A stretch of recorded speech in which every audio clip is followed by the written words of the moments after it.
Hi guys, this is Aparajita from evidyarthi.in। उम्मीद है आप सब अच्छे हो and you all are doing great.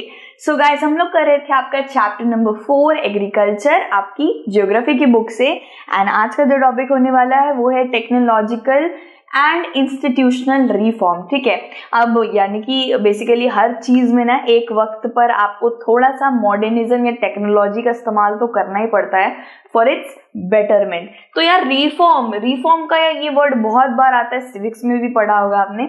Reform का मतलब ये होता है किसी चीज को बढ़िया तरीके से चेंज कर देना जिससे वो और एफिशिएंटली या बेटर तरीके से चले। जैसे कि यार मैगी बड़ी टेस्टी लगती है, ठीक है, मैगी खुद भी टेस्टी है, बट उसमें अगर चीज और थोड़ा चिली फ्लेक्स डाल देंगे, आजकल तो यार बहुत सारी रेसिपीज निकल ही रही है मैगी की, उसको थोड़ा सा वेरिएशन कर देंगे तो वो और बढ़िया लगेगी। तो रिफॉर्म का मतलब you can take it like that कि किसी भी चीज को और बेटर कर देना। सो यार एग्रीकल्चर में क्यों नहीं, व्हाई नॉट एग्रीकल्चर। तो देखा जाए तो एग्रीकल्चर के अंदर भी कुछ ऐसे इंस्टीट्यूशनल टेक्नोलॉजिकल रिफॉर्म्स लेकर आया गवर्नमेंट ऑफ इंडिया, वो हम इस टॉपिक में पढ़ेंगे। अब यार सबसे पहले बात करते हैं कि sustained use of land without compatible technology changes have hindered the pace of agriculture development. अब एग्रीकल्चर की बात हो ही रही है तो यार पहले तो बता दूं, एग्रीकल्चर 10,000 साल पहले से चलता आ रहा है और भारत के अंदर 3000 BC से चलता आ रहा है। बेसिकली तब से जब इंडस वैली सिविलाइजेशन, जिसको हड़प्पा सिविलाइजेशन भी कहते हैं, तब से चला आ रहा है एग्रीकल्चर भारत के अंदर। ठीक है, अभी की कोई बीज नहीं है, बहुत पहले से। एंड पहले के वक्त पे गाइस मॉडर्न टेक्नोलॉजी थी नहीं, इतना ज्यादा इंस्टीट्यूशन रिफॉर्म या कोई एक्ट बना देना लोगों के लिए, बेरोजगारी एक्ट, ग्राम, तो ये सब था ही नहीं, बिल्कुल इंस्टीट्यूशन ही नहीं था। तो अभी के वक्त पे हमने देखा होगा कि आजकल जो खेती हो रही है बड़े मॉडर्न इक्विपमेंट्स के साथ होती है, बहुत सारे बड़े बड़े ट्रैक्टर्स हैं सबके पास। वरना अगर आप पहले देखो तो ट्रेडिशनल लाइक 20 to 30 ईयर्स पहले का आप एग्रीकल्चर उठा के देखो तो दे वर डिपेंड ऑन नेचर। वो डिपेंड करते थे, अरे प्रकृति माँ खुद ही अपने आप को फर्टाइल बना लेगी, पानी के लिए मॉनसून है ना, मॉनसून बारिश आएगी, हमारे खेतों को पानी मिल जाएगा। लेकिन अभी ऐसा नहीं कर सकते है ना। अभी ऐसा है कि गाइस 60% से ज्यादा लोग एग्रीकल्चर पर डिपेंड है, इतने सारे मुंह है खाने के लिए, पॉपुलेशन दिन पर दिन बढ़ता जा रहा है। तो इसके लिए हम विदाउट नेचर को हानि पहुंचाए एग्रीकल्चर करे, वो नहीं हो सकता है यार। ये बिल्कुल ऐसी बात है, या तो सक्सेस और डेवलपमेंट अगर चाहिए तो उसके लिए थोड़ा सा सैक्रिफाइस करना पड़ता है। ठीक है, सो या अभी का देखा जाए तो अभी का एस्टिमेट रिपोर्ट यही बताता है कि लैंड की बहुत ही बुरी हालत हो जाती है अभी के मॉडर्न इक्विपमेंट्स की वजह से। एग्रीकल्चर डेवलपमेंट हम और उन्नति करना चाहते हैं और बढ़िया करना चाहते हैं, लेकिन वही है, रिस्क तो थोड़ा लेना पड़ेगा। जमीन भी खराब होगी ही ना अगर आप मॉडर्न इक्विपमेंट्स उसमें यूज करोगे तो, या मॉडर्न फर्टिलाइजर, ये जितने भी चीजें आजकल डाली जाती है। सो उसकी वजह से हाँ हिंडर्ड हो रहा है, थोड़ा नुकसान पहुंच रहा है लैंड को।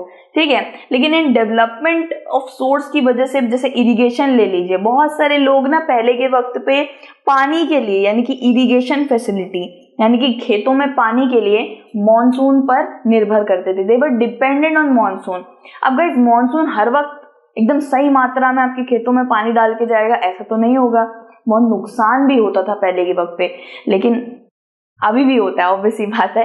सो देखा जाएगा इस अभी के वक्त पे गाइस इरिगेशन होता है तो आप देखते हो ट्यूबवेल्स, लोगों ने कुएं लगा रखे हैं, लोगों ने नदियों के पास से, रिवर के पास से इरिगेशन के चैनल बना रखे हैं जो सीधा उनके खेतों में पानी डालता है। तो बहुत सारी फैसिलिटीज आजकल के वक्त पे आ गई है, but there still some persons, still some individuals in our country जो अभी भी डिपेंड करते हैं मॉनसून पे, स्टिल अभी भी हैं। ठीक है, सो ऐसे लोगों को प्रोविजंस या थोड़ा बहुत उनको राहत नहीं मिलनी चाहिए चीजों से, क्योंकि यार आजकल क्या है ना, उन लोगों की भूमि खराब जल्दी नहीं होती है जो पैसा लगाते हैं उस पे, मॉडर्न तकनीक लगाते हैं, उनकी ज्यादा जल्दी खराब होती है गाइस जिनके पास कुछ भी नहीं है, जो पूरा प्रकृति माँ पे डिपेंड है। सो यार ऐसे लोगों के लिए गवर्नमेंट ऑफ इंडिया यानी कि भारत सरकार ने कुछ रिफॉर्म्स, कुछ एक्ट्स को निकाला था। ठीक है, सो यार वो हम देखेंगे धीरे धीरे करके। लैंड रिफॉर्म, फर्स्ट वाला आता है गाइज लैंड रिफॉर्म। अब ये सबसे ज्यादा मेन फोकस दिया गया था इसमें फर्स्ट 5 ईयर प्लान जब बनाया गया था। गाइज ये first 5 year plan basically Bharat के इंडिपेंडेंस के बाद ये कुछ प्लान्स बनाए हुए थे कि ये फर्स्ट 5 ईयर प्लान में जो जो लिखा हुआ है हम ये करेंगे 5 साल के अंदर। जो भी पार्टी सरकार बना के बैठी है वो ऐसे फर्स्ट 5 ईयर प्लान बना के बैठी हुई थी, ठीक है। सो गाइज पहले के वक्त पे क्या होता था ना, लोगों की जमीन हड़प के लोग बैठे रहते थे, जमींदार उनके ऊपर बहुत ज्यादा ऑपरेशन करते थे, अपना प्रकोप दिखाते थे, भाई दबदबा होने का फायदा उठाते थे। फिर बहुत से लोग इनहेरिटेंस रख लेते थे, मतलब बहुत से लोगों की दादा परदादा द्वारा ऐसे भूमि दे रखी है, वो भी किसी ने कब्जा कर लिया है, कोई बड़े भाई ने ज्यादा भूमि ले ली है, ऐसा भी बहुत सारी, मतलब लैंड को लेके तो यार बहुत सारी चीजें होती हैं। सो इन सब चीजों पे पहले फोकस दिया गया, जिसकी लैंड जिसकी है उसको कागजात बनाने पड़ेंगे, उसको कोई ले नहीं सकता है, जमींदारी सिस्टम पूरी तरीके से अबॉलिश करा गया। फिर और भी नई नई चीजें लाई गई, जैसे कि ग्रीन रेवोल्यूशन। ग्रीन रेवोल्यूशन क्या है गाइस, बेसिकली इसमें मॉडर्न इक्विपमेंट्स, HYV सीड्स, जो HYV सीड्स क्या होते हैं, हाई यील्डिंग सीड्स होते हैं, बड़ी जल्दी ग्रोथ कर जाते हैं, बहुत अच्छे वैरायटी के सीड्स होती हैं ये। साथ साथ फर्टिलाइजर, पेस्टिसाइजर, ये जो चीजें होती हैं जो खेतों को बहुत चीजों से बचाती हैं और अच्छा बना देती है खेतों को, ये सब चीजों का इस्तेमाल ही ग्रीन रेवोल्यूशन कहलाता है, ठीक है। फिर बात आती है गाइस व्हाइट रेवोल्यूशन की, इसका भी इनिशिएट हुआ। अब ये क्या है भाई, व्हाइट का मतलब दूध, ठीक है, मतलब इंडिया को, नेशन को एक बहुत बड़ा डेयरी प्रोडक्ट के अंदर जो इंक्रीजमेंट होती है ना, वो था व्हाइट रेवोल्यूशन। यानी कि हम मिल्क का इंक्रीज और करेंगे, मिल्क को और इसका प्रोडक्शन बढ़ाएंगे, और मिल्क बढ़ेगा तो उसके साथ साथ के जितने डेयरी प्रोडक्ट है वो अपने आप ही ऑटोमेटिकली बढ़ जाएंगे। तो ऑपरेशन फ्लड, नेक्स्ट थिंग था गाइस ऑपरेशन फ्लड। जो भी लोग बाढ़ से पीड़ित होते हैं, जिनका खेत वेत सब बाढ़ से धुल जाता है भाई, पूरा एकदम उड़ के चला जाता है, या जिनको ड्रॉट यानी कि सूखा झेलना पड़ रहा है, कोई भी डिजीज या फैमाइन है, भूखमरी हो रही है, या फिर कोई बहुत बुरी बीमारी फैल गई है पूरे कंट्री के अंदर, कोई भी ऐसी चीज जो भगवान द्वारा हो रही है, ठीक है, जैसे आग लग गई अचानक से, अर्थक्वेक आ गया, उससे खेतों को प्रॉब्लम हो गई, तो उसके लिए क्या करा जाएगा, मुआवजा दिया जाएगा। यहाँ पे बेसिकली ऑपरेशन फ्लड का मतलब यही है, सबसे ज्यादा कॉमनली बाढ़ ही आती है सबसे ज्यादा, और खेतों को सबसे ज्यादा यही हानि पहुंचाती है। सो इसके लिए लोगों को मुआवजा दिया जाएगा, हर तरीके की मदद दी जाएगी, ठीक है। ये कुछ स्ट्रैटेजीज थी गाइज एग्रीकल्चर को, इंडिया के एग्रीकल्चर को इम्प्रूव करने के लिए। यही नहीं, और भी चीजें करी गई, जैसे कि क्रॉप इंश्योरेंस करवाया जाएगा। अगर क्रॉप्स हमने लगाए और वो पूरे नष्ट हो गए, खराब हो गए, तो उसका मुआवजा दिया जाएगा, ठीक है। और ड्रॉट हो गया, मतलब सूखा पड़ गया पूरी तरीके से, क्रॉप्स अच्छे से फसल नहीं उगी है भाई, पूरी की मतलब जितनी मेहनत लगाई थी उस फार्मर की पूरी मेहनत खराब हो गई है, फिर भी सरकार मदद करेगी। फिर कई बाढ़, साइक्लोन, बवंडर जो आता है वो आप जानते हैं, फायर, बवंडर ला दूंगा, ठीक है, तो आग वाग लग गई है, सम सॉर्ट ऑफ डिजीज हो गया है, इसकी वजह से भी आपको मुआवजा या मदद दी जाएगी। फिर ग्रामीण बैंक द्वारा, बेसिकली ऑब्वियसली बात है गाइस, खेत वेत ज्यादातर विलेजेस में ही होते हैं, सिटीज में तो आपने कभी देखा नहीं होगा, शहरों में बड़ी बड़ी इमारतें देखी होंगी, लेकिन आप अभी भी देख के चलिए, जो खेत वगैरह होते हैं वो गांव में दिखते हैं। सो गांव में अलग से बैंक्स बनवाए गए जिनको ग्रामीण बैंक बोला जाता है, वहां से आपको लोन्स मिलेंगे, ठीक है, आपको मुआवजा दिया जाएगा, आपको फैसिलिटी प्रोवाइड करी जाएगी, और बहुत ही कम रेट ऑफ इंटरेस्ट पे आपको लोन दिया जाएगा। साथ ही साथ ये नहीं, गवर्नमेंट ने और भी कुछ चीजें निकाली, जैसे कि किसान क्रेडिट कार्ड, जिसको KCC बोला जाता है, ठीक है। फिर निकाला गया guys personal accident insurance scheme, PAIS, यानी कि अगर किसी फार्मर का एक्सीडेंट होता है उसके लिए भी उनको इंश्योरेंस मिलेगा। फिर क्या बात आती है गाइस, गवर्नमेंट ऑफ इंडिया ने ये कुछ बेनिफिट्स निकाले थे। साथ ही साथ गाइस कुछ स्पेशल बुलेटिन्स वाले चैनल भी निकाले थे। चैनल के अंदर आपने, पता नहीं है टीवी का आप लोग देखते हो या नहीं देखते, बट मैंने एक बार गलती से वो चैनल को लगाया था, एंड उसमें सीरियसली फार्मिंग कैसे करते हैं, क्या क्या हाई यील्डिंग सीड्स लगाने वगैरह वगैरह, इसके बारे में बहुत अच्छी इन्फो दे रहे थे।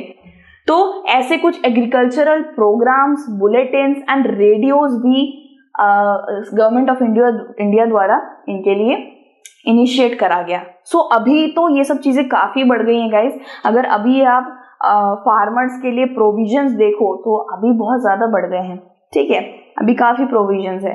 लेकिन हाँ, ये बात भी है कि जितने प्रोविजन उनको मिलते हैं ना, उससे डबल वो मेहनत करते हैं, बहुत मेहनत करते हैं। यू कैन से भगवान जैसे है, अन्नदाता बोला जाता है उनको। सो ये भी कम है बिल्कुल। ये बिल्कुल ऐसी बात है कि आप मम्मी के लिए कुछ लेके आते हो ना, चॉकलेट वगैरह कुछ भी, 12-12 घंटे 24-24 घंटे काम करने के बाद भी वो चॉकलेट उनके सामने कुछ भी नहीं है, बिल्कुल ऐसी बात है। सो गाइज, एक बॉक्स है आपकी बुक के अंदर। बेसिकली ये बॉक्सेस में पढ़ाती नहीं हो ज़्यादा, लेकिन जो मुझे लगता है इंपॉर्टेंट है उसको मैं ज़रूर पढ़ा देती हूँ। तो इन शॉर्ट मैं आपको जल्दी से बॉक्स बता देती हूँ। इसका नाम है भूदान और ग्रामदान। 1 या 2 मार्क्स में आ सकता है, ठीक है यार, हम लोग बैकअप लेके चलते हैं, हमें नहीं छोड़ना भाई कुछ भी, ठीक है। तो सबसे पहली बार भूदान। भूदान मतलब कि बहुत से लोग ना गाइस लैंड देना स्टार्ट कर दिए थे, बहुत से पुअर लैंडलेस लेबर्स को, उसको भूदान कहते हैं, यानी कि भूमि दान। और ग्रामदान का मतलब होता है बहुत से अमीर जमींदार जो होते हैं वो लोग बहुत से गरीब लोगों को विलेजेस भी देना शुरू कर दिए थे। सो इसका नाम है भूदान और ग्रामदान। भू क्यों बोलने का, क्योंकि भूमि को लैंड बोलते हैं ना, और दान मतलब कि ऑफर करना, दान मतलब किसी को दे देना। सो यहाँ पे देखिएगा, इस महात्मा गांधी ने जब विनोबा भावे को अपना स्पिरिचुअल हीयर बनाया था, बेसिकली विनोबा भावे महात्मा गांधी के साथ थी और स्वराज तक इनके साथ रही हैं। गांधी जी के मृत्यु के बाद, गांधी जी के शहीद होने के बाद विनोबा भावे जी ने एक तरीके से पद यात्रा करी थी और गांधी जी का मैसेज पूरे भारत में फैलाने की कोशिश करी थी। ये करना चाहिए स्वराज, हमें अहिंसा कभी नहीं लेनी चाहिए, हमको खादी का उपयोग ज़्यादा करना चाहिए एंड ऑल दोस थिंग्स। और जब वो ये सब लेक्चर वगैरह डिलीवर कर रही थी गाइस पंचमपल्ली आंध्र प्रदेश के अंदर, तब उन्हें कुछ लैंडलेस लेबर्स ने आकर कहा कि हमको थोड़ी सी भूमि का दान दे दीजिए, जिससे हम थोड़ी खेती करके अपना गुजारा चला लें। तो विनोबा भावे ने उस वक्त तो उनको कुछ भी ऐसे बोला नहीं कि मैं तुम्हें देती हूँ अभी, लेकिन उन्होंने एक वादा किया कि हाँ, मैं सरकार से बात जरूर करूंगी इसके बारे में और आपको हर तरीके से मदद करवाऊंगी, ठीक है, एश्योरेंस दी एक तरीके से। सो गाइज, कुछ प्रोविजन ऑफ लैंड उनको दिया गया। बेसिकली अचानक से सडनली, उनके देने से पहले ही एक श्री राम चंद्र रेड्डी नामक बहुत अच्छा ये पुरुष थे भाई, इन्होंने 80 एकड़ लैंड अपनी दे दी 80 विलेजर्स को, 80 लैंडलेस विलेजर्स को। सो इसको कहा गया तब से भूदान, ठीक है। उसके बाद लेटर इनसे बहुत इंस्पायर होके गाइस बहुत से लोगों ने इस आइडिया को इंडिया में हर जगह फैलाया और बहुत से लोग भूमि दान करने लग गए। इवन ब्राह्मणों को भी भूमि दान ही दिया जाता था। फिर गाइस कुछ जमींदार थे, कुछ बड़े बड़े ओनर्स थे, उन्होंने बहुत से विलेजेस को, बड़े बड़े गांव को ही ऑफर कर दिया बहुत सारे गांव वालों को, लैंडलेस गांव वालों को, जिनके पास घर तक नहीं था रहने के लिए। और फिर इसको ग्राम दान बोलना शुरू कर दिया। ग्राम को गाइस विलेज कहते हैं और दान मतलब चैरिटी, ठीक है। फिर बहुत से लैंड ओनर्स ने धीरे धीरे, जो भी उनको एक एक्ट होता है, एक्ट लैंड सीलिंग एक्ट, वो चाहते थे कि मैं अपनी पूरी जमीन तो नहीं दे सकता, लेकिन अपनी कुछ जमीन का पार्ट में तुमको खेती करने देता हूँ, उससे तुम अपना रोजमर्रा चला देना। इसको भी एक तरीके से एक तरीका निकाला कि भाई जो पूरा नहीं देना चाहता वो थोड़ा सा पार्ट दे के भी दान कर लेगा। फिर गाइस ये सारी की सारी चीजें जो विनोबा भावे द्वारा इनिशिएट करी गई, इसको बोलने लगे लोग ब्लडलेस रिवॉल्यूशन, यानी कि आपको वो चीज मिल जा रही है विदाउट गिविंग योर ब्लड, ठीक है। सो ये भूदान एंड ग्रामदान हमने अच्छे से पढ़ लिया। इसके बाद जो टॉपिक आएगा वो है contribution of agriculture to the national economy, employment and output, कि भाई एग्रीकल्चर हमारे नेशनल इकोनॉमी या जीडीपी में कितना ज्यादा परसेंटेज देता है, सब पढ़ेंगे दूसरी वाली वीडियो में। टिल देन आप अपना ध्यान रखिए। God bless you everyone and thank you so much for watching this video. जय हिंद, बाय बाय।